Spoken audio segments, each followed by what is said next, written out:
Olá, bem-vindos a mais uma exploração aqui no nosso espaço. Hoje, a gente vai mergulhar fundo numa tese de doutorado bem provocadora, lá da Universidade do Oeste de Santa Catarina. O trabalho é do Benedito Antônio da Costa e teve orientação do professor doutor Christian Magnus Demarco. E o título já dá o que pensar, olha só. A cidade ecocêntrica. A influência da visão ambiental ecocêntrica na governança intersistêmica de riscos ambientais urbanos. Ufa! É um título denso, né? Mas a ideia central é muito poderosa, eu diria. Basicamente, a tese pergunta: e se a gente parasse de ver a natureza só como recurso para nós humanos? E se a gente começasse a enxergar um valor nela mesma, sabe? Nos rios, nas florestas, nos bichos? E como essa mudança de olhar, essa visão ecocêntrica, né, poderia mexer com a forma como as cidades lidam com os perigos, com os riscos ambientais, é isso? Exatamente essa é a questão fundamental. Como essa visão impacta a governança desses riscos? Faz sentido. E para começar a entender, vamos pensar como se tivéssemos uns slides aqui. Qual seria o slide 1? O problema central que a tese para resolver. Boa! Então o problema é mais ou menos assim. A visão que a gente tem hoje, mais focada no ser humano, antropocêntrica, como ela se compara com uma visão ecocêntrica? Quer dizer, se a gente internalizar essa visão ecocêntrica na comunicação entre os sistemas da sociedade, tipo direito, política, economia e nas próprias leis, será que isso muda a nossa sensibilidade, nossa disposição para aceitar certos riscos ambientais nas cidades? Ah, entendi. Comparar o impacto das duas visões na gestão de riscos, nas políticas públicas, até na evolução do direito ambiental urbano. É uma pergunta e tanto. Exato. E para responder isso, a gente precisa definir umas coisas, né? Seria o nosso slide 2, conceitos-chave. Isso. Vamos lá. O que é exatamente essa visão ecocêntrica? Bom, simplificando, é atribuir valor à natureza por ela mesma. Não só pelo que ela nos serve. Os animais, as plantas, os ecossistemas, eles têm valor intrínseco. Isso vem de correntes como a Deep Ecology, do Arnaiz, e tem reflexos práticos, por exemplo, no constitucionalismo latino-americano. Ah, a ideia da Pachamama, dos direitos da natureza que a gente vê em algumas constituições, certo? Isso mesmo. E o outro conceito importante é governança intersistêmica de riscos. Esse nome assusta um pouco. O que significa na prática?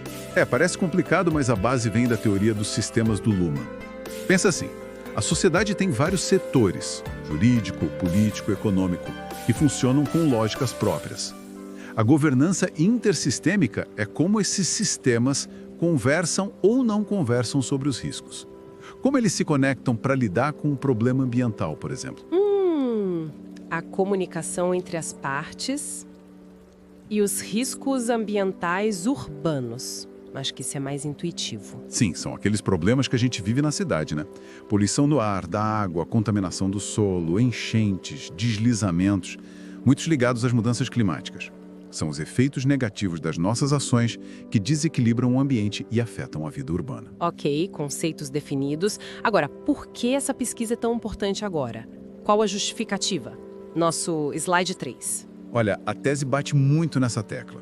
Primeiro, a gente está longe de alcançar a tal da sustentabilidade. Os dados mostram isso, tipo o EPI, o Índice de Performance Ambiental. É verdade, os indicadores não são animadores. E os riscos ambientais, principalmente os climáticos, estão lá no topo das preocupações globais. O Fórum Econômico Mundial vive alertando para isso nos seus relatórios.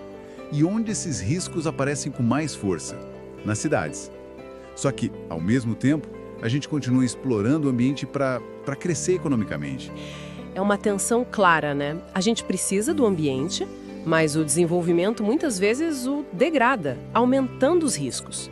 A tese quer entender como a nossa visão antropo ou eco mexe nessa equação. Exatamente. E para analisar isso, ela se apoia numa base teórica bem interessante.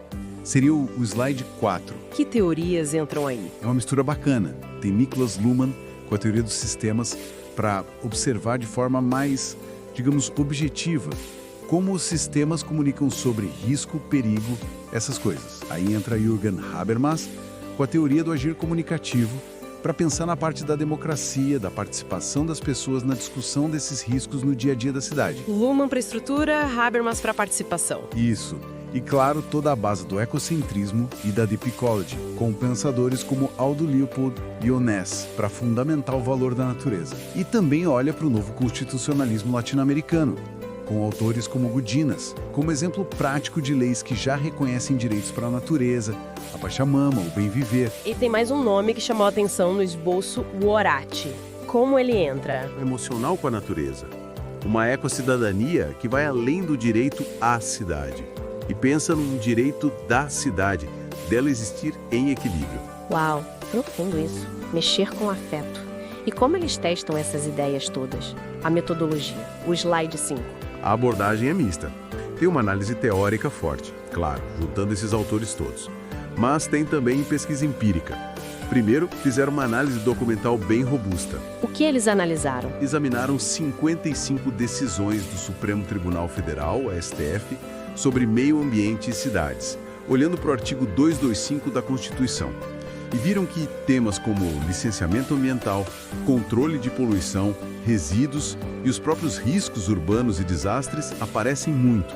Mais de 25% das decisões tocavam em riscos e desastres, por exemplo. Mostra que o judiciário já está lidando com isso direto. E a outra parte empírica? É uma proposta de pesquisa de campo bem inovadora. A ideia é aplicar um questionário a formuladores de políticas públicas, lá em Mato Grosso, vereadores, prefeitos. Seriam 2 grupos. Um recebe perguntas sobre riscos ambientais, formuladas com uma linguagem mais antropocêntrica, focada no impacto para as pessoas. O outro grupo recebe as mesmas situações, mas com uma linguagem ecocêntrica, que enfatiza o impacto na natureza em si. E aí medem a reação, para ver se a linguagem muda a disposição deles em aceitar o risco? Isso. Usando uma escala Likert e testes estatísticos, tipo Mann-Whitney, para ver se a visão ecocêntrica realmente diminui o que eles chamam de apetite ao risco ambiental. Muito interessante testar isso na prática. E quais são as apostas? As hipóteses da tese? Nosso slide 6. A hipótese principal é essa mesmo, que a visão ecocêntrica aumenta a nossa sensibilidade aos riscos e, consequentemente, diminui a nossa vontade de aceitá-las. E tem outras hipóteses ligadas à comunicação entre os sistemas, à democracia participativa e a essa internalização afetiva que o Horácio inspira.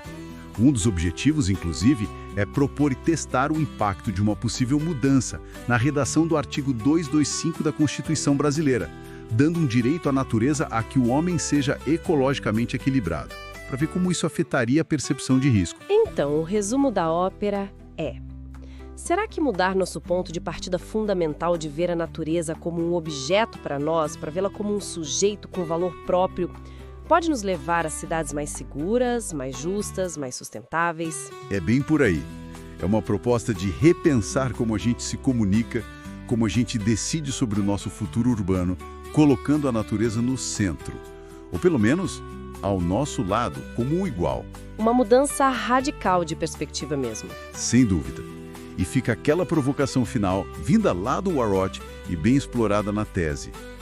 Além de mudar leis, sistemas, estruturas, como é que a gente cultiva um desejo real, um afeto genuíno pela natureza? Como fazer essa visão ecocêntrica virar não só uma regra, mas um valor que a gente sente, que faz parte de ser um cidadão, ou melhor, um ecocidadão, né? Fica a reflexão.